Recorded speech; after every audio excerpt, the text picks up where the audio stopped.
Êtes-vous prêt d'entendre l'histoire effrayante et tragique de Kenton Joel Carnegie? C'est un jeune étudiant et génie géologique de l'université de Waterloo qui a été déchiqueté à mort par une meute de loups dans les forêts glacées du Canada. Mais attention, cette histoire n'est pas pour les âmes sensibles. Sur cette terre glaciale de novembre 2005, Kenton Joel Carnegie, jeune étudiant de 22 ans, s'apprêtait à clore son semestre à l'université de Waterloo en Ontario, Canada. C'était un passionné d'ingénierie géologique et il avait eu la chance d'avoir un stage dans une entreprise minière d'uranium appelée Point North Landing, dans la province de Saskatchewan. Cette opportunité de travailler pour une entreprise aussi prestigieuse au début de sa carrière l'avait rempli d'un enthousiasme indescriptible. Mais voilà, il y avait un problème. La mine d'uranium se trouvait à plus de 1500 km de son université et était nichée au cœur d'une nature sauvage et hostile. La ville la plus proche était à plus de 2 heures de route et la traversée de cette nature sauvage était à la fois difficile et dangereuse. Les régions environnantes étaient également connues pour leur faune variée et leur géographie unique, avec des lacs, des rivières, des forêts épaisses et des plaines enneigées en hiver.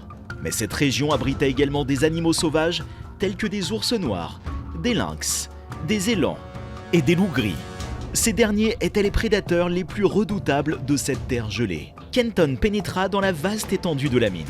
Prêt à commencer son stage, il choisit un campement proche des autres mineurs. Mais cela ne le satisfait pas. Il aimait la nature et la solitude. Et il avait souvent envie de se perdre dans les bois pour explorer et réfléchir loin de l'agitation du camp. Pendant quelques jours, il fut autorisé par ses supérieurs à se promener aux abords de la mine.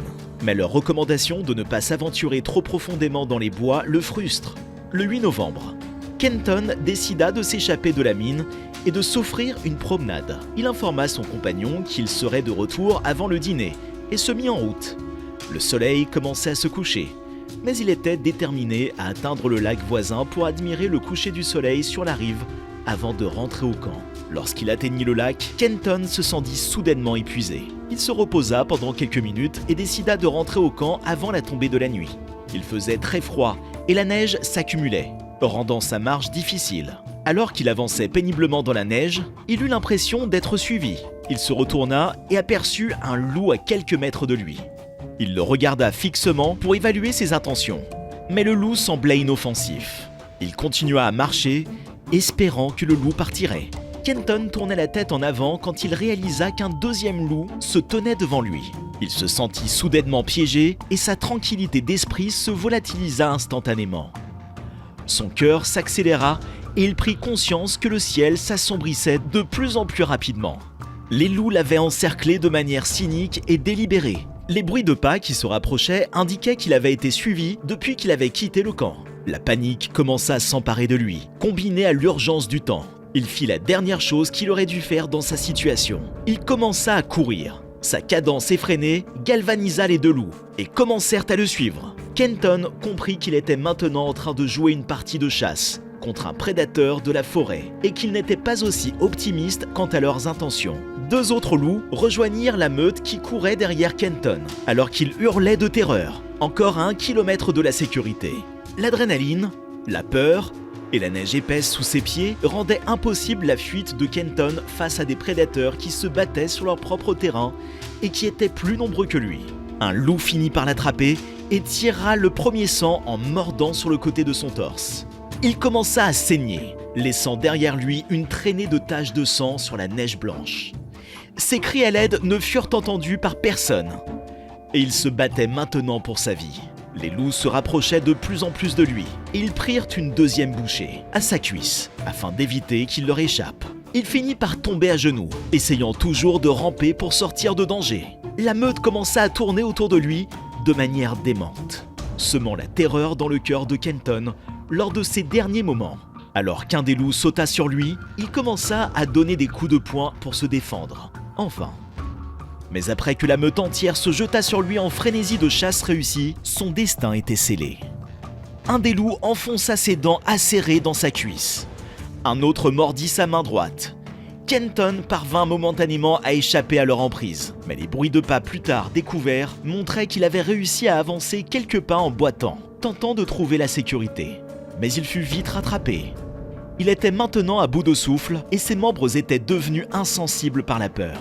Cette fois, les loups ne lui laissèrent aucune chance, mordant des morceaux de chair sur tout son corps, jusqu'à ce qu'il ne bouge plus et décède.